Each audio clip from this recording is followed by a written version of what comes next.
Hello बच्चों, my name is Anil Sharma and I welcome you all to my YouTube channel. तो students, हम लोग halo alkanes and alkanes standard 12 का जो chapter है, चैप्टर नंबर 10 वो कर रहा है। प्रिपरेशन हमने देख ली। वीडियो लेक्चर नंबर जो 6 था मेरा प्रीवियस वीडियो लेक्चर, उसमें असाइनमेंट मैकेनिज्म कैसे होती है उसका पूरा हमने डिटेल स्टडी किया है। आज के वीडियो लेक्चर में हम लोग SN2 रिएक्शंस का पूरा डिटेल स्टडी करने वाले हैं। और इस वीडियो लेक्चर के खत्म होते ही नेक्स्ट वीडियो लेक्चर में हम लोग सबसे पहले एनसीईआरटी के क्वेश्चंस जो आईयूपीएससी नेम्स वगैरह से बेस्ड है उससे रिलेटेड हम लोग करेंगे। SN1 SN2 है उससे रिलेटेड करेंगे। और उसी वीडियो लेक्चर के एंड में हम लोग करेंगे किस तरह से एलिमिनेशन रिएक्शन होती है और किस तरह से मेटल के साथ अल्काइल हैलाइड रिएक्ट होता है। हम लोग पूरा जो टॉपिक कर रहे हैं वो हेलो एलिमेंट्स का कर रहे हैं, halo alkane sorry halo alkanes का पूरा कॉन्सेप्ट खत्म होते ही हम लोग हेलो एरिन्स का डिटेल स्टडी करने वाले हैं। इसके बाद जब पूरा चैप्टर खत्म होगा तो ऑलरेडी हम लोग प्रीवियस क्वेश्चंस देख रहे हैं, साथ में फिर भी एक ऐसा सेक्शन बनाऊंगा जिसमें सारे ऑब्जेक्टिव क्वेश्चंस बेस्ट से बेस्ट हो और आपका कॉन्सेप्ट पूरा अच्छे से क्लियर हो जाए। फिलहाल जो मैं वीडियो लेक्चर बना रहा हूं उसमें आपको जेडब्ल्यू मेंस और नीट के कॉन्सेप्ट काफी क्लियर हो जाएंगे। एडवांस लेवल के भी कुछ हद तक आप क्वेश्चन सॉल्व कर सकते हो। तो आइए हम लोग स्टार्ट करते हैं आज का सेशन। दोस्तों, हम लोगों ने लास्ट सेशन जो देखा था उसके अंदर एंड में मैंने आपको एक क्वेश्चन पूछा था। मैंने आपको बताया था कि SN1 मैकेनिज्म, प्रीवियस क्वेश्चंस उठा के मैंने आपको 4 क्वेश्चंस दिए थे कि SN1 मैकेनिज्म जो है उससे रिलेटेड ये क्वेश्चन सॉल्व करना। तो सबसे पहले हम लोग उसका डाउट सॉल्व कर देते हैं। ये रहे वो 4 क्वेश्चन जो मैंने आपको प्रीवियस वीडियो लेक्चर में दिए थे, राइट। इससे रिलेटेड जो डाउट है पहले वो सॉल्व कर लेते हैं, फिर हम SN2 रिएक्शन स्टार्ट करते हैं। SN1 में काफी सारी चीजें आपको याद रखनी है, जैसे प्रोटिक सॉल्वेंट होना चाहिए, क्लियर। जैसे 3 डिग्री जो अल्काइल हैलाइड है जिसका स्टेरिक एंगल ज्यादा होता है वो SN1 मैकेनिज्म देगा, सॉरी, क्लियर। उसके अंदर बेंजाइलिक है, रीअरेंजमेंट है, सारी चीजें कंसीडर करके आपको फाइनल आंसर फाइंड करना है। तो सबसे पहला क्वेश्चन है, which of the following undergoes exclusively by SN1 mechanism. यानी सारे SN1 मैकेनिज्म तो दे रहे हैं लेकिन एक्सक्लूसिवली 100% SN1 और फास्ट कौन देगा जिसका कार्बोकैटायन स्टेबल होगा। इसमें से शायद एकाध जो है उसका SN1 मैकेनिज्म पॉसिबल नहीं होगा। कौन सा? 1 डिग्री वाला, 1 डिग्री वाला। लेकिन वही 1 डिग्री अगर एलाइलिक है तो SN1 मैकेनिज्म वापस पॉसिबल है, क्लियर। ये सारी चीजें आपको याद रख के सॉल्व करना है। तो एक्सक्लूसिवली कौन सा होगा? पहले ये इथाइल क्लोराइड।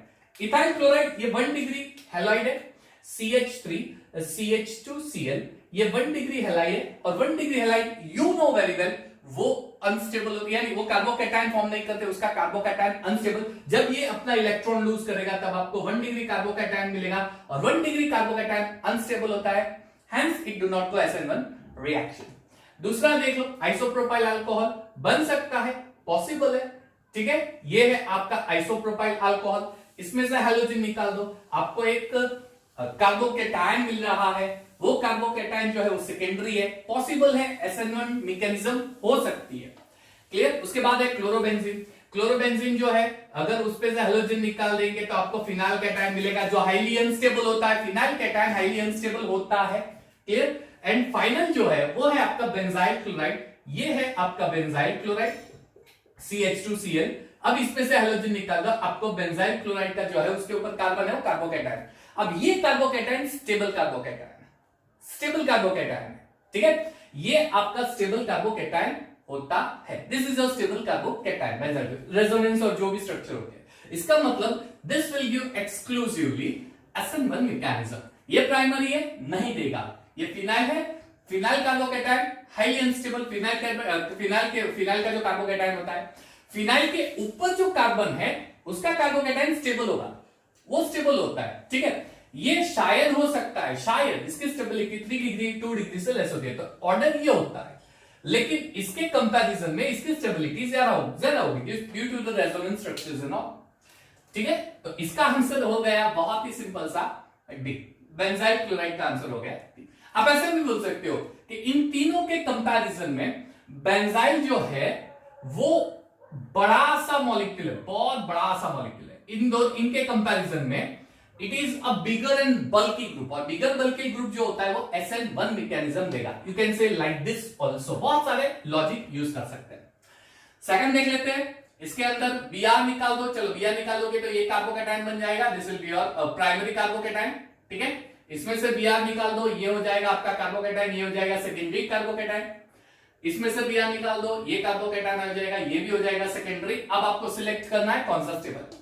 चलिए, ये प्राइमरी कार्बोकैटायन है, बट ऑब्वियसली ये प्राइमरी कार्बोकैटायन कुछ इस तरह से CH3, चलिए CH2, उसके बाद CH2, ये है आपका CH2 प्लस। हाइड्राइड शिफ्ट हो सकता है, यस पॉसिबल है हाइड्राइड शिफ्ट, क्लियर। इसके अंदर ये CH3 सेकेंडरी कार्बोकैटायन, यानी इसका सेकेंडरी कार्बोकैटायन बन जाएगा। इसके अंदर देखते हैं ऑलरेडी सेकेंडरी, चलिए ये है CH2 double bond, CH single bond, CH पे Br है, इसको निकाल देंगे, ये कार्बोकैटायन बन जाएगा। एंड ये है CH3, ये आपका अलाइलिक ग्रुप हो गया, ये भी सेकेंडरी लेकिन अलाइलिक ग्रुप हो गया। और थर्ड वन कुछ इस तरह से CH3 CH2, उसके बाद आता है CH जो आपका CH जो आपका कार्बोकैटायन है, और उसके बाद CH3, कुछ ऐसा होगा, ठीक है। अब आपको सिलेक्ट करना है इसमें से consider the following correct order of SN1 reactivity. सबसे स्ट्रॉन्ग SN1 यानी सबसे आप क्या बोल सकते हैं, ये एक्सक्लूसिव SN1 रिएक्शन किसकी होगी? ऑब्वियसली इसकी होगी, अलाइलिक ग्रुप की, क्योंकि यहां पर रेजोनेंस पॉसिबल है ना। ये प्लस चार्ज है, ये डबल बॉन्ड यहां पे आ सकता है, तो ये प्लस, हेंस जहां पे रेजोनेंस होता है वो स्टेबिलिटी ज्यादा हो जाएगी। इसका मतलब जो सेकेंड वाला है वो एक्सक्लूसिवली रेजोनेंस जो है वो एक्सक्लूसिव SN1 रिएक्शन देगा, सेकंड वाला, यानी ये हो सकता है और ये हो सकता है। अब गड़बड़ी किसके बीच में, 1 और 3। अच्छा, 1 जो था वो पहले प्राइमरी कार्बोकैटायन था और उसके बाद रीअरेंज होकर सेकेंडरी कार्बोकैटायन बना हुआ है, जबकि यहां पे ऑलरेडी पहले से सेकेंडरी कार्बोकैटायन है। बट ऑब्वियसली ये आंसर हो जाएगा, थर्ड की स्टेबिलिटी ज्यादा हो जाएगी कंपेयर टू 1। इसमें रीअरेंजमेंट होकर वो सेकेंडरी कार्बोकैटायन बन रहा है, जबकि ये केस जो होता है उसमें पहले से ही वो सेकेंडरी कार्बो, यानी जब हाइड्रोजन शिफ्ट होगा तो वो सेकेंडरी कार्बोकैटायन बनेगा, लेकिन रीअरेंज होकर बनेगा, जबकि यहां पे पहले से ही सेकेंडरी है। So you can say the answer is a, है ना बच्चों? इसलिए मजा आया, ये प्रीवियस क्वेश्चन है। सोचो अगर इस तरह से क्वेश्चंस होते तो कितना आसान होता है आंसर देने के लिए। ये देख लो, in an SN1 reaction chiral centre there is inversion more than retention 100%। ये तो मैंने आपको थियोरेटिकल पार्ट में सिखाया है। इन्वर्जन जो होता है वो रिटेंशन से थोड़ा ज्यादा होता है। उसका रीजन भी मैंने आपको बताया था कि जो कार्बोकैटायन होता है वो हेलोजन तो लूज कर देगा, उसके बाद कार्बोकैटायन बन जाएगा, बट दैट डजंट मीन कि हेलोजन उससे दूर चला जाएगा इमीडिएटली, नहीं, वो उसके आसपास ही घूमता रहेगा, आसपास घूमता रहेगा, यानी अपकमिंग न्यूक्लियोफाइल जो है वो इजीली कार्बोकैटायन से बॉन्ड नहीं बना पाएगा, ये उसको रेजिस्ट करेगा। इसलिए जो रिटेंशन स्ट्रक्चर है वो थोड़ा कम मिलेगा कंपेयर टू इन्वर्जन, यानी इसका आंसर हो जाएगा ये ए, ठीक है। चलिए, और है अब लास्ट वाला, the increasing order of the reactivity of the following halides for the SN1 reaction. JEE Mains का क्वेश्चन है 2017। इसका कार्बोकैटायन बना दो, CH3 CH, ये बन गया कार्बोकैटायन, CH2 CH3, ये कौन सा हो गया, ये सेकेंडरी कार्बोकैटायन हो गया। इसका कार्बोकैटायन बना दो, CH3 CH2 CH2 प्लस, ये प्राइमरी कार्बोकैटायन, रीअरेंजमेंट होगा नो डाउट, ठीक है। चलिए अब इसका देख लेते हैं, पैरा पोजीशन पे मिथॉक्सी ग्रुप। चलिए, पैरा पोजीशन पे मिथॉक्सी OCH3 पैरा पोजीशन पे, और ये है आपका CH2Cl। अब यहां से Cl निकाल दो, ये बन गया कार्बोकैटायन। इसमें एक चीज नोट करना बच्चों, ये plus M effect, methoxy group OCH3 it shows plus M effect, ये इलेक्ट्रॉन को अपनी ओर खींचेगा, है ना, इलेक्ट्रॉन को अपनी ओर खींचेगा, ये प्लस M इफेक्ट शो करेगा, और प्लस M इफेक्ट शो करेगा, इसकी वजह से कार्बोकैटायन की स्टेबिलिटी बढ़ जाएगी, प्लस M की वजह से कार्बोकैटायन की स्टेबिलिटी बढ़ जाएगी। वैसे भी आप बोल सकते हो कि ये बल्की ग्रुप है, आप ऐसा भी बोल सकते हो, और अभी मैंने बताया बल्की ग्रुप होता है तो उसमें SN1 मैकेनिज्म इजीली हो जाएगा, तो इनके कंपैरिजन में इसका बल्की ग्रुप ज्यादा होता है, यानी ये एक्सक्लूसिवली शोज SN1 मैकेनिज्म, यानी पहला हो जाएगा थर्ड वन, यानी पैरा पोजीशन, यानी ये आंसर पहले आएगा, थर्ड वन, ठीक है। इसकी स्टेबिलिटी सबसे ज्यादा है, so it shows exclusively third, ठीक है, तो इंक्रीजिंग ऑर्डर में थर्ड कहां पे गया? थर्ड ये रहा, देखो ये, तो ये ए आंसर हो गया। इसमें आप बोल सकते हो प्राइमरी है उसके बाद रीअरेंजमेंट होता है, यहां पे तो ऑलरेडी सेकेंडरी है, so it will be more stable and then will come first. Clear? 2 less than 1 less than 3 हो गया आसान बच्चों। ठीक है, इसका अगर आपको स्क्रीनशॉट लेना हो तो फटाफट से ले लो। ओके चलिए, तो अब हम स्टार्ट करने वाले हैं बहुत ही बढ़िया सा कॉन्सेप्ट। SN1 हमने देख लिया है, तो अब हम स्टार्ट करेंगे SN2 reaction of alkyl halide. ठीक है बच्चों, हम लोग कर रहे हैं प्रॉपर्टी ऑफ अल्काइल हैलाइड, जिसमें हम लोगों ने ऑलरेडी SN1 रिएक्शन देख लिए है। अब हम करने वाले हैं SN2 रिएक्शन। अब हम SN2 रिएक्शन का स्टडी करने वाले हैं। ठीक है, चलिए SN2 रिएक्शन। सबसे पहली चीज, SN1 और SN2 में काफी अंतर है। SN1 और SN2 में काफी अंतर है। ये थी न्यूक्लियोफिलिक सब्स्टिट्यूशन रिएक्शन। चलिए एक जनरल इक्वेशन में आपको दे देगा। RCl alkyl halide plus KOH which is your strong base in the presence of acetone CH3COCH3 will give ROH plus Cl minus K होगा तो KCl होगा तो NaCl etc. KCl। ठीक है स्टूडेंट्स, ओके फाइन। चलिए अब समझते रहना और साथ में आप ये सारी चीजें नोट करते रहना, लिखते रहना। ये आपको फाइनली बहुत ही यूज होने वाली है, एंट्रेंस एग्जाम तक आपको बहुत यूज होने वाली है। तो ये नोट करते रहना, जो भी चीजें मैं बोर्ड पे लिख रहा हूं ये सारी चीजें नोट करते रहना। SN2 reaction. चलिए SN2 रिएक्शन की पहले बात करते हैं। SN2 रिएक्शन का मतलब क्या है? ये 2 मैंने किस लिए लिखा है? तो 2 यहां पे इंडिकेट कर रहा है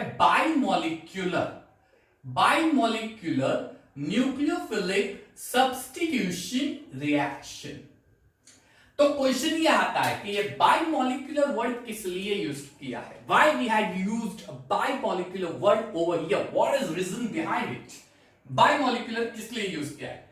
देखो बच्चों, इसके अंदर सबसे पहली चीज जो रेट है, जो इसकी रेट, ये रिएक्शन की जो स्पीड होती है, रिएक्शन प्रोसीड होने के लिए जो स्पीड होती है, कंप्लीट होने के लिए, वो रेट दोनों सबस्ट्रेट और न्यूक्लियोफाइल के कंसेंट्रेशन पे डिपेंडेंट होता है। So rate is directly proportional to the nucleophile as well as to the substrate, जो SN1 से बिल्कुल उल्टा है। यहां पे SN1 में हमने क्या देखा था? Rate is proportional to only substrate, not nucleophile. पहली चीज, सो ये दोनों पे डिपेंडेंट होता है। यहां पे सिर्फ और सिर्फ सबस्ट्रेट है, क्यों? क्योंकि उसके अंदर पहले स्टेप के अंदर सिर्फ सबस्ट्रेट का डिकम्पोजिशन होता है, राइट? वो कार्बोकेटायन बनाता है। न्यूक्लियोफाइल का रोल तो सेकंड स्टेप में आता है, और first step rate determining step है, क्योंकि वो स्लो है। यहां पे कोई 2 स्टेप रिएक्शन नहीं है, it is only 1 step reaction. तो दूसरा पॉइंट हम लिखेंगे यहां पे, राइट नोट डाउन करेंगे, इट इज 1 स्टेप रिएक्शन। ये एक ही स्टेप में पूरी रिएक्शन प्रोसीड हो जाएगी, एक ही स्टेप में पूरी रिएक्शन एक ही स्टेप में हो जाने वाली है। ठीक है, यहां पे 2 स्टेप थी, यहां पे 1 step, it is 1 step reaction. यहां पे 2 स्टेप में रिएक्शन होगी। दूसरी चीज, तीसरी चीज, यहां पे सबस्ट्रेट के पावर में 1 था, इसलिए हमने केमिकल काइनेटिकली हमने ये बोला था कि it's a first order reaction. ठीक है, यहां पे न्यूक्लियोफाइल के पावर में 1 है और सबस्ट्रेट के भी पावर में 1 है। तो with respect to nucleophile first order, with respect to substrate first order, अगर मैं दोनों को मिला दूं तो हो जाएगा 2, यानी it is second order reaction. ये सेकेंड ऑर्डर रिएक्शन होती है, it is your second order reaction. Clear? ये चीज याद रखना है। तीसरी चीज, SN1 रिएक्शन जो है उसमें पहले स्टेप पे ब्रेक होने के बाद, हैलोजन सेपरेट होने के बाद कार्बोकेटायन बनता है। यहां पे no carbocation is formed over here, no carbocation is formed, reaction सीधी प्रोसीड होके एक ही स्टेप में कंप्लीट हो जानी है। क्लियर? SN1 रिएक्शन में कार्बोकेटायन फॉर्म हो रहा था, ये point of difference board exam में कई बार ये क्वेश्चन आ चुका है। Point of difference between SN1 and SN2 reactions, ये सारी चीजें आपको याद रखनी है। SN2 रिएक्शन में सबस्ट्रेट और न्यूक्लियोफाइल दोनों के कंसेंट्रेशन पे डिपेंडेंट होता है, SN1 में सिर्फ और सिर्फ सबस्ट्रेट के कंसेंट्रेशन पे डिपेंडेंट होता है। SN2 रिएक्शन जो होता है, ये न्यूक्लियोफाइल और सबस्ट्रेट के जो पावर होते हैं उसको ऐड करने से सेकंड ऑर्डर रिएक्शन मिलता है। SN1 is only first order reaction. Clear? SN2 reaction के अंदर कार्बोकेटायन का फॉर्मेशन नहीं होगा, SN1 रिएक्शन में कार्बोकैटायन का फॉर्मेशन होगा। अब ये बाइमोलिकुलर वर्ड किस लिए यूज किया? क्योंकि ये न्यूक्लियोफाइल और सबस्ट्रेट दोनों पे डिपेंडेंट है, यानी ये दो मॉलिक्यूल है जो पूरी केमिकल रिएक्शन में चेंज लाने वाले हैं। दो केमिकल पूरी केमिकल रिएक्शन में दो चेंज लाएंगे, दो केमिकल दो सबस्ट्रेट, इसलिए ये 22 मॉलिक्यूल हो गए, क्योंकि दो मॉलिक्यूल मिला के पूरी केमिकल रिएक्शन प्रोसीड करेंगे। SN1 में सिर्फ न्यूक्लियोफाइल इंपॉर्टेंट रोल प्ले कर रहा, sorry substrate important role play कर रहा था फर्स्ट स्टेप में, इसलिए वो यूनिमोलिक्यूलर था, उसकी मॉलिक्यूलरिटी 1 थी, इसकी मॉलिक्यूलरिटी 2 है। मॉलिक्यूलरिटी और ऑर्डर ऑफ रिएक्शन का कोई रिलेशन नहीं है, ये ध्यान रखना, केमिकल काइनेटिक्स में ये चीज मैं आपको पढ़ाने वाला हूं। ठीक है स्टूडेंट्स, ये चीज सारी इंपॉर्टेंट जो आपको याद रखनी है। फाइन, अब ये रिएक्शन होगी कैसे और कौन कौन सी इंपॉर्टेंट चीजें हैं जो हमें ध्यान रखनी है। सबसे पहले मैकेनिज्म देख लेते हैं। चलिए, ये रिएक्शन की मैकेनिज्म कैसे होने वाली है। Let's move on to mechanism, ध्यान से समझना। SN2 में मिथाइल क्लोराइड ले लेता हूं, चलिए CH3, ये रिएक्शन है, इसकी मैकेनिज्म लिख रहा हूं, CH3Cl plus nucleophile OH minus, it gives CH3OH and Cl minus is separated. Now first step reaction, चलिए स्टेप 1 में क्या होने वाला है ध्यान से देखना। ये आपका CH3 है और ये Cl है। अब इसके अंदर हम लोग न्यूक्लियोफाइल डाल रहे हैं, ठीक है, न्यूक्लियोफाइल डाल रहे हैं और ये न्यूक्लियोफाइल जो ऐड कर रहे हैं वो एसीटोन के प्रेजेंस में ऐड कर रहे हैं। एसीटोन का रोल क्या होगा ये मैं बाद में आपको इंपॉर्टेंट नोट्स में नोट डाउन करवाऊंगा। यहां पे एसीटोन के प्रेजेंस में क्या होगा, सबसे पहली चीज कार्बोकैटायन फॉर्म नहीं होना है, यहां पे कार्बोकैटायन फॉर्म नहीं करना है, इसका मतलब कार्बन हेलोजन का बॉन्ड ब्रेक नहीं करना है। यहां पे क्लोरीन तो बोल देगा, हेलोजन बोल देगा मैं नहीं निकलने वाला, मैं इजीली नहीं निकलने वाला, मैं तो कार्बन से चिपका रहूंगा, मैं इजीली निकलने वाला हूं नहीं, मैं तो कार्बन से चिपका रहूंगा। क्लियर? तो अब OH के पास एक ही चीज, एक ही जगह बचती है बॉन्ड बनाने के लिए, कहां पे, वो OH जो है वो पीछे की बैक साइड, पीछे तो देखो पीछे की ओर बॉन्ड बनाएगा, पीछे की ओर, यानी ये क्लोरीन तो निकल नहीं रहा है, इसलिए OH को मजबूरन पीछे की ओर ही बॉन्ड बनाना पड़ेगा। हेलोजन नहीं निकल रहा है, इसलिए OH जो है वो अटैच नहीं होगा, हेलोजन OH को अलाउ नहीं करेगा, तो OH को सिर्फ एक पोजीशन मिल रही है, वो पीछे की पोजीशन मिल रही है। ठीक है, चलिए H H और H, ये है ट्रांजिशन स्टेट। अच्छा, ये ट्रांजिशन स्टेट क्यों है, क्योंकि पहली चीज यहां पे नोट डाउन करो, कार्बन की वैलेंसी कितनी हो गई, 5 हो गई, कार्बन की वैलेंसी 5 हो गई, ये था sp3 हाइब्रिडाइजेशन, ये कन्वर्ट हो गया sp3 से sp2 हाइब्रिडाइजेशन, ट्रांजिशन स्टेट में एंटर हो गया है। ट्रांजिशन स्टेट, कार्बन की वैलेंसी 5 होगी जो पॉसिबल नहीं है। चलिए, कार्बन और हाइड्रोजन ये तो बॉन्ड ब्रेक करेंगे नहीं, क्योंकि ये तो पोलर नहीं है, पोलर सिर्फ यहां पे।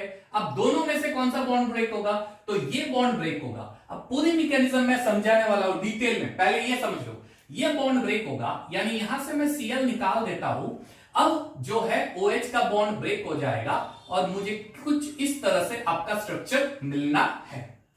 ठीक है, ये स्ट्रक्चर मिलेगा। अब आप इस स्ट्रक्चर को और इस स्ट्रक्चर को कंपेयर करो, ये स्ट्रक्चर में हेलोजन था राइट साइड पे, ठीक है, अब जो न्यूक्लियोफाइल ऐड हुआ है वो पीछे की ओर हो गया, यानी पीछे बैक साइड हो गया, यानी ये पूरा स्ट्रक्चर कैसे घूम के उल्टा हो गया, पूरा घूम के उल्टा हो गया, इन्वर्ट हो गया, यानी इसके अंदर कोई स्टीरियोकेमिस्ट्री वाली चीज नहीं आएगी, इसमें सिर्फ एक ही चीज होगी, क्या, इन्वर्जन ही मिलने वाला है। मैं कोई और पेन से लिख देता हूं, चलिए, इसमें सिर्फ और सिर्फ स्ट्रक्चर इन्वर्ट हो रहा है, इसलिए इसको बोलते हैं इन्वर्जन ऑफ कॉन्फ़िगरेशन, पूरा कॉन्फ़िगरेशन उल्टा पुल्टा हो गया।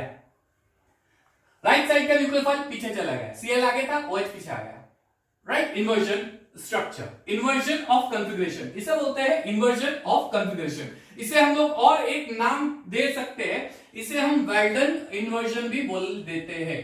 क्लियर? और ये मैं नहीं बोल रहा हूं, ये जो थियरी सजेस्ट की थी उनके नेम से हिसाब से ये सारी चीजें आ रही है, वेल्डन इन्वर्जन होती है। क्लियर? अब हमारे माइंड में तरह तरह के क्वेश्चन आते हैं, सर ने 1 स्टेप में मैकेनिज्म, ये एक ही स्टेप में, ये स्टेप अलग नहीं है, ये स्टेप अलग नहीं है, ये पूरे रिएक्शन का पार्ट है, बीच का इंटरमीडिएट पार्ट। ऐसा नहीं है कि ये स्टेप हुआ अलग हो गया, ये मिक्सचर में से निकल गया बाहर और इसका नहीं, ये मिक्सचर नहीं रहेगा, ये मिक्सचर का एक पार्ट है और ये आगे प्रोसीड करेगा, यानी ये कोई अलग पार्ट नहीं है स्टेप का, ये पहले स्टेप का अलग पार्ट नहीं है, फर्स्ट स्टेप का ही पार्ट है। क्लियर। अब क्वेश्चन में एक चीज आती है कि QCl क्यों OH, ऐसा क्यों, OH पीछे आ रहा है वो तो समझ में आ गया, Cl क्यों निकल रहा है वापस, OH क्यों नहीं निकल रहा है, उसका कोई तो रीजन होगा, कोई तो रीजन होना चाहिए ना। यस, उसका रीजन ये वाला बंदा है एसीटोन, ये वाला बंदा है एसीटोन, ये है एप्रोटिक सॉल्वेंट। तो यहां पे सॉल्वेंट का रोल क्या होगा, चलिए तो मैं एक बढ़िया सा हेडिंग दे रहा हूं, role of solvent. Role of solvent, solvent क्या करने वाला है, देखो ध्यान से, यहां पे मैंने प्रोटिक नहीं लिया है, एप्रोटिक, यहां पे प्रोटॉन नहीं है, पोलर है लेकिन प्रोटॉन नहीं, पोलर है, right. CH3 C double bond O CH3, अब ये वाला बॉन्ड पोलर तो है लेकिन प्रोटॉन नहीं है, इसलिए ये एप्रोटिक पोलर सॉल्वेंट हो गया। ये सॉल्वेंट ही क्या करेगा, ध्यान से समझना, सॉरी यहां पे Cl, ठीक है। अब ये वाला जो एप्रोटिक सॉल्वेंट है CH3COCH3, चलिए ये एप्रोटिक सॉल्वेंट क्या करने वाला है, ये सीधा एप्रोटिक सॉल्वेंट इसके बॉन्ड को वीक बना देगा, ब्रेक नहीं करेगा, राइट। डाई इलेक्ट्रिक कांस्टेंट इसका कम है, इसका डाई इलेक्ट्रिक कांस्टेंट कम है। Now what is dielectric constant, this is going to be very important for you. Dielectric constant already हमने वीडियो लेक्चर नंबर 6 में देख लिया है। डाई इलेक्ट्रिक कांस्टेंट यानी ionising power of a solvent, given substrate को ionise करने का जो पावर होता है, सॉल्वेंट के पास जो पावर होता है वो डाई इलेक्ट्रिक कांस्टेंट होता है, पावर होता है। लेकिन इसके पास इतना पावर नहीं है कि इसको आयोनाइज कर दे, लेकिन हाँ उसके पास इतना पावर तो होता है कि इसके बॉन्ड को वीक कर दे। यानी ये क्या करेगा, एसीटोन इसके बॉन्ड को वीक कर देगा। चलिए ये बॉन्ड वीक हो गया, बस खत्म बात यहां पे। क्यों, OH को तो वही चाहिए, OH को तो वही चाहिए, बॉन्ड वीक होना चाहिए, OH इसका फायदा उठा देगा, OH उसका फायदा उठा देगा। जैसे ये बॉन्ड वीक हो गया, OH पीछे से गया, चिपक गया, यहां पे तुरंत चिपक जाएगा OH। यानी अब क्या होगा, यहां पे OH अटैच हो जाएगा और Cl जो है उसका बॉन्ड वीक हो गया, यानी C का OH से बॉन्ड स्ट्रॉन्ग होने वाला है कंपेयर टू Cl। ये चीज, दूसरी चीज, यहां पे जो OH माइनस है वो स्ट्रॉन्ग बेस में से आया हुआ OH है, स्ट्रॉन्ग बेस, यानी ये हो गया स्ट्रॉन्ग न्यूक्लियोफाइल। तो इस केस में ये हो गया आपका स्ट्रॉन्ग न्यूक्लियोफाइल। तो compare to Cl minus, OH एक स्ट्रॉन्ग न्यूक्लियोफाइल होता है, एक स्ट्रॉन्ग न्यूक्लियोफाइल होने की वजह से इसका बॉन्ड जो होता है वो काफी ज्यादा स्ट्रॉन्ग हो जाता है compare to Cl, compare to Cl। यानी KOH में जो बेस है वो स्ट्रॉन्ग न्यूक्लियोफाइल है, OH माइनस स्ट्रॉन्ग न्यूक्लियोफाइल होने की वजह से ये कार्बन के साथ स्ट्रॉन्ग बॉन्ड बनाएगा, क्लोरीन का बॉन्ड वीक हो जाएगा, इसलिए क्लोरीन अब निकल जाएगा और OH परमानेंट रह जाएगा। यह है आपके एप्रोटिक सॉल्वेंट का रोल, ठीक है। हम लोगों ने SN1 रिएक्शन में जो सॉल्वेंट लिया था वो प्रोटिक लिया था, और वो प्रोटिक सॉल्वेंट कार्बन और हाइड्रोजन का बॉन्ड ब्रेक करके कार्बोकैटायन बना रहा था, और उसके अंदर जो OH माइनस था वो हम वीक बेस में से निकाल रहे थे। वीक बेस जैसे H2O, वीक बेस जैसे CH3OH, वीक बेस जैसे CH3COOH, वीक बेस जैसे CH3CH2OH, ये सारे वीक बेसेस होते हैं। और वीक बेस में से निकले हुए CH3OH, वीक बेस जो होता है उसमें से जो OH निकलता है वो OH फिर कार्बन से ज्वाइंट होता है। यानी SN1 रिएक्शन में न्यूक्लियोफाइल जो अपकमिंग न्यूक्लियोफाइल होता है वो वीक होता है क्योंकि वो वीक बेस में से आता है। SN2 में स्ट्रॉन्ग बेस में से न्यूक्लियोफाइल आ रहा है, इसलिए वो स्ट्रॉन्ग न्यूक्लियोफाइल होता है, ठीक है। यहां पे ये एक प्रोटीन, यानी ये जो सॉल्वेंट है ये ऐसा नहीं करेगा कि ये Cl को निकाल दिया और उसको घेर दिया, उसके सराउंडिंग एडजस्ट हो गया, पूरा क्लाउड बना दिया और Cl को यहां पे अटैच नहीं होने देगा, नहीं, ये चीज नहीं होती। उस केस में होता था, SN1 में होता था। SN1 में जैसे ही Cl निकल गया, वाटर उसके आसपास घेर देगा, उसको पूरा कवर कर देगा वाटर, और वाटर कवर करेगा इसलिए Cl वापस कार्बन से अटैच नहीं होता है, OH अटैच होता है। यहां पे ऐसा कुछ भी होने वाला नहीं है, यहां पे ऐसा कुछ भी नहीं होगा, क्लियर। चलिए तो तीसरा क्वेश्चन आता है, क्या हम सॉल्वेंट एसीटोन ही यूज कर सकते हैं? नहीं, कुछ और हमारे पास एप्रोटिक सॉल्वेंट है वो यूज कर सकते हैं, और एग्जाम में उसमें से कोई भी सॉल्वेंट आ सकता है, ये आपको याद रखनी है। कौन कौन से सॉल्वेंट आता है? DMF, DMF solvent, DMF solvent, ठीक है। चलिए, ये जो DMF सॉल्वेंट क्या होता है? Di methyl formamide, di methyl formamide. इसका स्ट्रक्चर ऐसा होता है, CH3NCH3 carbon double bond H, formamide, di methyl formamide, इसे बोलते हैं di methyl formamide, DMF। Clear? चलिए, उसके अलावा कोई और है? यस, एक और सॉल्वेंट है, DMSO, DMSO, di methyl, DMSO, di methyl sulphoxide, di methyl sulphoxide. जैसे ये कीटोन होता है, वैसे कार्बन की जगह अगर S डाल दे तो ये हो जाएगा डाई मिथाइल सल्फोक्साइड, ठीक है। यहां पे लिख देता हूं, चलिए, CH3SCH3 double bond O, di methyl sulphoxide.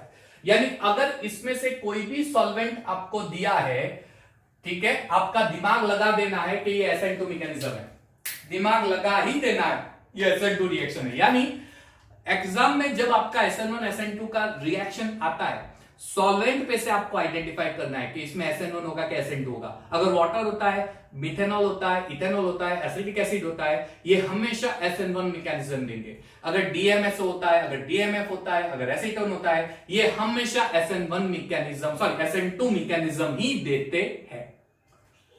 ये पूरा चीट फाड़ करके मैंने आपको SN2 मैकेनिज्म समझा दिया है। अगर आपको इसको नोट करना है तो फटाफट से नोट कर दो, स्क्रीनशॉट लेके। चलिए, तो अब आगे बढ़ते हैं हम लोग नेक्स्ट पॉइंट की ओर, SN2 मैकेनिज्म है। Which are some important points to remember in SN2 mechanism? Some important notes हम लोग यहाँ पे और बनाने वाले हैं, ये चीज आपको नोट डाउन करते रहनी है, ठीक है बच्चों, सब नोट डाउन करते रहना, ये सारी चीजें। Some important points SN2 mechanism में, सबसे पहला पॉइंट, जो न्यूक्लियोफाइल ऐड होता है, जैसे यहाँ पे ये रिएक्शन है CH3Cl प्लस KOH, या फिर हम लोग लिख देते हैं सिर्फ OH माइनस, बनता है CH3OH और Cl माइनस। तो क्वेश्चन ये आता है कि ये लोन पेयर ऑफ इलेक्ट्रॉन कहां पे जाएगा? तो OH अपना lone pair of electron carbon के साथ शेयर करेगा, लेकिन ये lone pair of electron nucleophile carbon के anti bonding orbital, vacant anti bonding orbital में शेयर एंटर करता है। Clear? So nucleophile donates lone pair of electron, lone pair of electron to anti bonding vacant orbital, vacant antibonding, sorry, vacant antibonding orbital of carbon, carbon का जो vacant orbital होता है उसके अंदर enter करेगा। ये पहली चीज आपको नोट करनी है, नोट करते जाना, साथ में आपको मजा आने वाला है, मजा आने वाला है, ये सारी चीजें इंपॉर्टेंट है, ठीक है।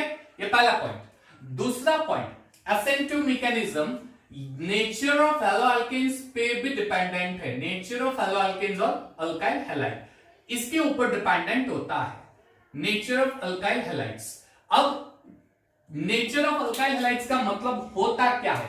अगर मैं ROH लिखूं तो ये R जो होता है वो 3 डिग्री भी हो सकता है, ये R 2 डिग्री भी हो सकता है, 1 डिग्री भी हो सकता है, अलाइलिक भी हो सकता है, बेंजाइलिक भी हो सकता है, कुछ भी हो सकता है, मिथाइल भी हो सकता है, कुछ भी। क्लियर? अब नेचर क्या कहता है? अब ये नेचर ये कहता है कि SN2 मैकेनिज्म मिथाइल हैलाइड में बहुत स्पेसिफिकली होगी, मिथाइल हैलाइड में एक्सक्लूसिवली ये रिएक्शन होने वाली है, मिथाइल हैलाइड में, ठीक है। उसके बाद आता है primary halide, primary alkyl halide, 1 degree alkyl halide, फिर 2 डिग्री और उसके बाद 3 degree. Why it is so? ऐसा क्यों होता है? बिकॉज SN2 की जो रेट है, rate of reaction, colour change कर देते हैं, चलिए तो मजा आएगा। SN2 में जो रेट ऑफ रिएक्शन होती है, it is inversely proportional to steric hindrance, वो स्टेरिक हाइंड्रेंस को इनवर्सली प्रोपोर्शनल होती है, it is inversely proportional to steric hindrance. Steric hindrance यानी जितना ज्यादा बल्की ग्रुप होगा वहां पे SN1 का SN2 की पॉसिबिलिटी कम होने वाली है, कम। अब आप देखो 1 डिग्री, चलिए ले लेते हैं CH3CH2Cl, 2 डिग्री, चलिए ले लेते हैं CH3CH3Cl, 3 डिग्री, चलिए ले लेते हैं CH3 यहां पे ले लेते हैं CH3 और Cl। अब आपको बताया जाए कि ये 1 है, 2 है और 3 है, तो एक्सक्लूसिव में किसमें हो गया? तो 1 में SN2 मैकेनिज्म ज्यादा होगी कंपेयर टू 3। क्यों? इसका बल्कि ग्रुप ज्यादा है, ये ज्यादा बल्कि ग्रुप प्रेजेंट है कार्बन के सराउंडिंग। बल्कि ग्रुप जितना ज्यादा होगा उतना स्टेरिक हिंड्रेंस ज्यादा होगा। क्लियर? बल्कि ग्रुप जितना ज्यादा होगा उतना स्टेरिक हाइंड्रेंस ज्यादा होगा। स्टेरिक हाइंड्रेंस जितनी ज्यादा होगी उतनी रेट ऑफ रिएक्शन बहुत ही स्लो होने वाली है, बहुत स्लो होने वाली है। इसका मतलब यहां पे SN2 सपोर्ट नहीं करेगा, SN2 रिएक्शन सपोर्ट नहीं करेगा, रिएक्शन की रेट स्लो हो जाएगी। जबकि यहां पे बल्कि ग्रुप बहुत ही कम है, इसलिए स्टेरिक हिंड्रेंस कम है, इसलिए रेट ज्यादा है, ये सपोर्ट करने वाला है। यानी nature of alkyl halide plays a very crucial role in deciding whether it is SN2 और SN1। ये चीज याद रखना, ठीक है? ये दूसरा point, it depends on steric hindrance. Third and fourth is quite simple for you, मैं सिर्फ नोट कर रहा हूं, थर्ड एंड फोर्थ आपको समझा नहीं रहा हूं। नेचर ऑफ न्यूक्लियोफाइल, क्योंकि अभी मैंने समझा है नेचर ऑफ न्यूक्लियोफाइल, सिर्फ नोट कर रहा हूं, ये भी आप नोट कर देना। ये जो न्यूक्लियोफाइल है उसका नेचर, न्यूक्लियोफाइल SN2 कब होगा? SN2 reaction, when SN2 reaction will take place when the given nucleophile, अगर गिवन न्यूक्लियोफाइल स्ट्रॉन्ग न्यूक्लियोफाइल है तो SN2 रिएक्शन प्रोसीड होगी। यानी SN2 रिएक्शन के लिए न्यूक्लियोफाइल स्ट्रॉन्ग होना जरूरी है। और SN1 रिएक्शन कब होगी? जब गिवन न्यूक्लियोफाइल जो होता है वो वीक न्यूक्लियोफाइल होता है। स्ट्रॉन्ग न्यूक्लियोफाइल, वीक न्यूक्लियोफाइल, बहुत सारे केसेस आप ले सकते हो उसके एग्जांपल। अच्छा ये तो इजी है, H2O अभी मैंने बताया, H2O, CH3OH, CH3COOH, HCOOH, CH3CH2OH, ये सारे वीक न्यूक्लियोफाइल है, ये सारे वीक न्यूक्लियोफाइल है। यानी ये अगर न्यूक्लियोफाइल आपको दे दे तो सोचने की जरूरत नहीं है, SN1 reaction will take place. और अगर स्ट्रॉन्ग न्यूक्लियोफाइल है, स्ट्रॉन्ग न्यूक्लियोफाइल यहां पे कौन कौन से हो सकते हैं स्ट्रॉन्ग न्यूक्लियोफाइल? चलिए स्ट्रॉन्ग न्यूक्लियोफाइल आप ले लो, स्ट्रॉन्ग न्यूक्लियोफाइल में Cn, लोन पेयर, NH3 ले लो, अभी मैंने लिखा है OH- ले लो, CH2-, ये होता है स्ट्रॉन्ग न्यूक्लियोफाइल। क्लियर? बहुत सारे स्ट्रॉन्ग न्यूक्लियोफाइल एक्सेट्रा, बहुत सारे स्ट्रॉन्ग न्यूक्लियोफाइल ले सकते हो आप। क्लियर? बहुत सारे स्ट्रॉन्ग न्यूक्लियोफाइल होते हैं। Okay, Cn, NH3, OH, CH2, I- ले लो, चलिए I- ले लेते हैं, फिनॉक्साइड, ये सारे स्ट्रॉन्ग न्यूक्लियोफाइल है। यानी अगर रिएक्शन में ये दिखाई दे तो it always gives SN2 reaction. Clear? एक और चीज, ये एक और इंपॉर्टेंट नोट जो आपको करना है। Clear? It also depends on the solvent. Aprotic solvent, polar aprotic solvent, ये चीज सिर्फ नोट कर रहे हैं हम लोग, इसका एक्सप्लेनेशन नहीं देने वाला हूं, ये आपको पता ही है। एप्रोटिक पोलर सॉल्वेंट अगर होता है तो aprotic polar solvent will support SN2, जैसे कि अभी हमने लिखा DMF, dimethyl formamide, DMSO, dimethyl sulphonamide, sorry sulphoxide, clear, acetone, ये सब सपोर्ट करेंगे SN2 को। और अगर प्रोटिक पोलर सॉल्वेंट है तो protic polar solvent supports SN1 reaction. Clear? चलिए एक लास्ट में आपको नोट दे रहा हूं, ये नोट काफी इंपॉर्टेंट है, काफी इंपॉर्टेंट है। नंबर 5, अगर आपके कार्बन जिसके ऊपर SN2 रिएक्शन हो रही है उस कार्बन के साथ अगर इलेक्ट्रॉन विड्रॉइंग ग्रुप ज्वाइंट है तो इलेक्ट्रॉन विड्रॉइंग ग्रुप रेट को बढ़ा देगा। इलेक्ट्रॉन विड्रॉइंग ग्रुप जब होता है तब -I इफेक्ट होगा, वो रेट को बढ़ा देगा। क्यों? क्योंकि इलेक्ट्रॉन विड्रॉइंग ग्रुप जो है वो स्टेबिलिटी को डायरेक्टली प्रोपोर्शनल है, stability of transition state, stability of transition state इसको डायरेक्टली प्रोपोर्शनल होता है। चलिए एक एग्जांपल ले लेता हूं, मान लीजिए आपका कार्बोकेटायन है, चलिए सॉरी CH है, यहां पे आपका Cl अटैच है, मान लीजिए यहां पे आपका OH अटैच है, ठीक है। यहां पे अगर मैं इलेक्ट्रॉन विड्रॉइंग ग्रुप लगा देता हूं, इलेक्ट्रॉन विड्रॉइंग ग्रुप, तो इलेक्ट्रॉन विड्रॉइंग ग्रुप क्या करेगा? तो इलेक्ट्रॉन विड्रॉइंग ग्रुप कार्बन के पास से अपना इलेक्ट्रॉन खींचेगा, ठीक है। इलेक्ट्रॉन विड्रॉइंग ग्रुप क्या करेगा? कार्बन से अपना इलेक्ट्रॉन खींचने वाला है, कार्बन से इलेक्ट्रॉन खींचेगा, कार्बन से इलेक्ट्रॉन खींचेगा, इसलिए कार्बन क्या करेगा? ये इलेक्ट्रॉन नेगेटिव के जो इलेक्ट्रॉन है वो भी थोड़े थोड़े अपनी ओर खींचने लगेगा, वो भी थोड़े थोड़े अपनी ओर खींचने लगेगा। इसकी वजह से क्या होगा? ये बॉन्ड थोड़ा स्ट्रॉन्ग बनता जाएगा, इसलिए ट्रांजिशन स्टेट की स्टेबिलिटी बढ़ती जाएगी।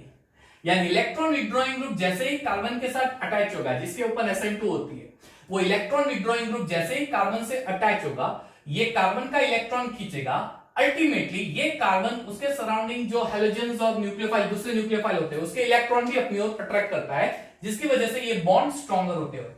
बॉन्ड स्ट्रॉन्गर होते हैं यानी ट्रांजिशन स्टेट थोड़ा स्ट्रॉन्ग हो गया, ट्रांजिशन स्टेट स्टेबल हो गया, स्टेबल हो गया यानी रेट बढ़ गया, रेट बढ़ गया यानी यहां पे स्टेबिलिटी यानी SN2 मैकेनिज्म क्विक होने वाली है, क्विक होने वाले। अच्छा, इसका 10 एग्जांपल मैं आपको दे रहा हूं। एक ऐसा एग्जांपल ले रहा हूं जिसमें आप कहोगे कि सर इसमें SN1 होता है, लेकिन बेसिकली ये SN2 मैकेनिज्म भी देता है।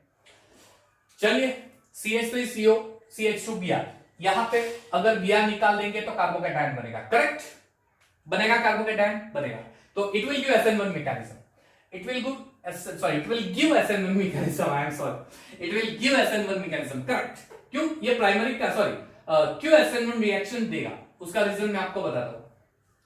चलिए, यहां पे क्या होता है, SN2 मैकेनिज्म देगा, दो ये प्राइमरी कार्बोकैटायन है, ये तो SN2 देने वाले हैं, लेकिन इसके साथ साथ आप देख सकते हो कि बल्की ग्रुप इसके सराउंडिंग प्रेजेंट है, ये बल्की ग्रुप है, ये बल्की ग्रुप है, CH3CO बल्की ग्रुप है, CH3CO बल्की ग्रुप है, सो ये SN1 भी देगा, SN1 भी देगा।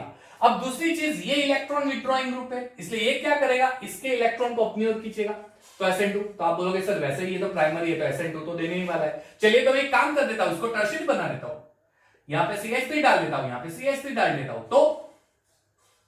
तो ये SN2 देगा, पॉसिबल है। या फिर यहां पे सेकेंडरी डाल देता हूं, चलिए सेकेंडरी, टर्शियरी जानते हो, सेकेंडरी डाल देता हूं, टर्शियरी टर्शियरी, यहां पे मैं सेकेंडरी डाल देता हूं। अब क्या होगा, तो अब ये SN2 देगा, क्यों? क्योंकि ये इलेक्ट्रॉन विथड्रॉइंग ग्रुप है। इलेक्ट्रॉन विथड्रॉइंग ग्रुप क्या करेगा, इसके ट्रांजिशन स्टेट को स्टेबल बना देगा, इसके ट्रांजिशन स्टेट को स्टेबल बना देगा, स्टेबल बना देगा, इसलिए ये SN2 देगा और SN1 भी देगा, SN1 भी देगा। Remember this thing, clear? Okay, बहुत सारी चीजें एक्सप्लेन कर ली हमने यहां पे। कुछ और चीजें यहां पे हम लोग नोट करने वाले हैं। क्या? जो कंपाउंड SN2 देता है वो SN1 नहीं देता, ये गलत है। बेसिकली एक स्टूडेंट के माइंड में गर्व कर देते हैं, वो टीचर बोलते हैं कि भाई जो SN2 देगा वो SN1 नहीं देगा, जो SN ये रॉन्ग है, ये रॉन्ग है। ऐसे कई सारे कंपाउंड में आपको एग्जांपल तरीके दे सकता हूं जिसमें SN1 SN2 दोनों होते हैं। अगर ये सेकेंडरी है तो सेकेंडरी तो SN1 SN2 पॉसिबिलिटी जो कंडीशंस दे उस पे से रिएक्ट होगा, लेकिन कुछ ऐसे एग्जांपल है जहां पे आप बोल सकते हो कि इसमें SN2 होगा, इसमें SN1 भी हो सकता है। आपको एक एग्जांपल की ओर से दे रहा हूं।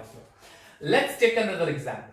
यहां पे मैं बेस्ट एग्जांपल आपको देने की ट्राई कर रहा हूं। बेंजीन के ऊपर मैं डाल देता हूं CH2Br। अब यहां से मैं Br निकाल देता हूं तो क्या होगा, कार्बोकैटायन बन जाएगा। चलिए, कार्बोकैटायन बन जाएगा तो ये तो स्टेबल हो गया, स्टेबल कार्बोकैटायन। तो आप बोलोगे स्टेबल कार्बोकैटायन होता है इसलिए SN1 होता है, तो राइट है, लेकिन ये SN2 भी शो करेगा। क्यों?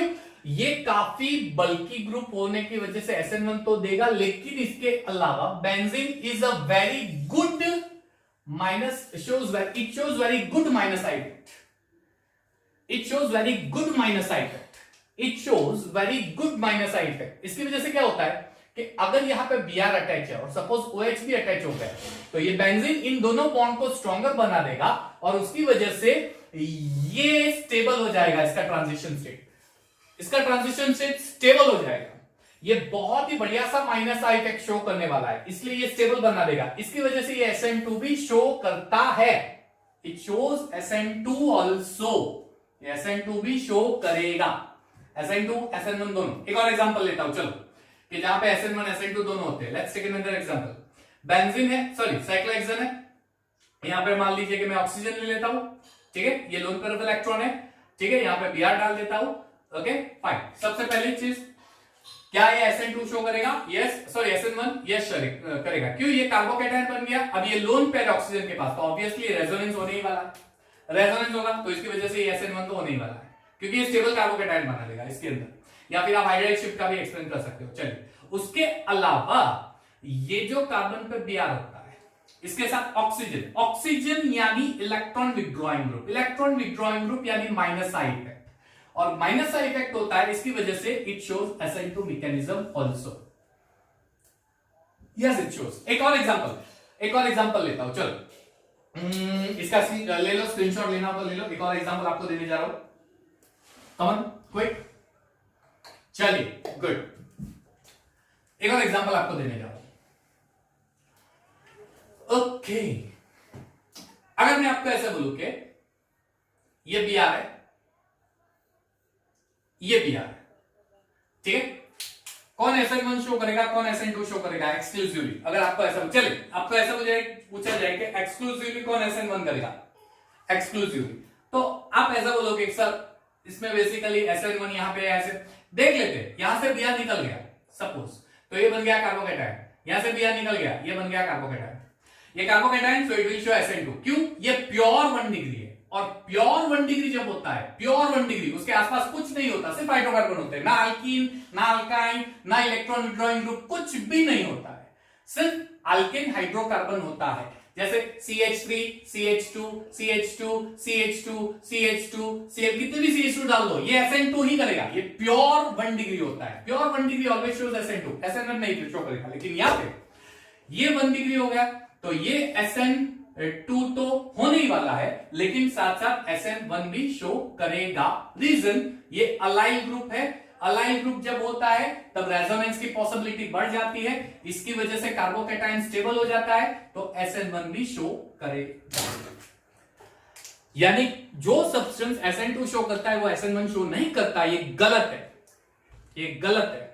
जो सब्सटेंस SN2 शो करता है वो SN1 शो कर सकता है। आपको दिमाग लगाना है, आपको बढ़िया सा लॉजिक लगा के देखना है कि इसमें SN2 होगा या SN1 होने वाला है, ठीक है। चलिए, तो ये होगी पूरी कहानी आपकी, ये भी नोट डाउन करना हो तो कर लो, ये सारी चीजें नोट डाउन नोटबुक में अच्छी तरह से कर लेना। ये पूरी कहानी यहां पे SN2 रिएक्शन की खत्म हो रही है। नेक्स्ट वीडियो लेक्चर में सबसे पहले मैं आपको एनसीईआरटी के एक्सरसाइज के क्वेश्चंस सॉल्व करके दिखाने वाला हूं, ठीक है। कुछ अच्छे से बढ़िया से ऑब्जेक्टिव क्वेश्चंस भी करेंगे, और साथ में elimination reaction as well as reaction with metal, यानी हेलो अल्किन्स की पूरी केमिकल प्रॉपर्टी हम लोग खत्म करने की ट्राई करेंगे। अगर नहीं हुआ तो हम लोग एक वीडियो लेक्चर पे जाएंगे, अदरवाइज मेरी ट्राई रहेगी कि वीडियो लेक्चर से मैं ही सारी चीजें खत्म कर दूंगा, ठीक है। सो आई होप आपको कॉन्सेप्ट पूरा समझ में आया होगा। हम लोग यहाँ पे खत्म कर रहे हैं, आपका ध्यान जरूर रखिएगा, प्रिपेयर करते रहिएगा एनसीईआरटी के रिलेटेड, बोर्ड के रिलेटेड, जेई मेंस एंड नीट के रिलेटेड आपको बहुत सारे वीडियो लेक्चर्स में आपको इस बेस पे देने वाला हूं, ठीक है। So take care, be safe and yes of course, thank you and have a nice time.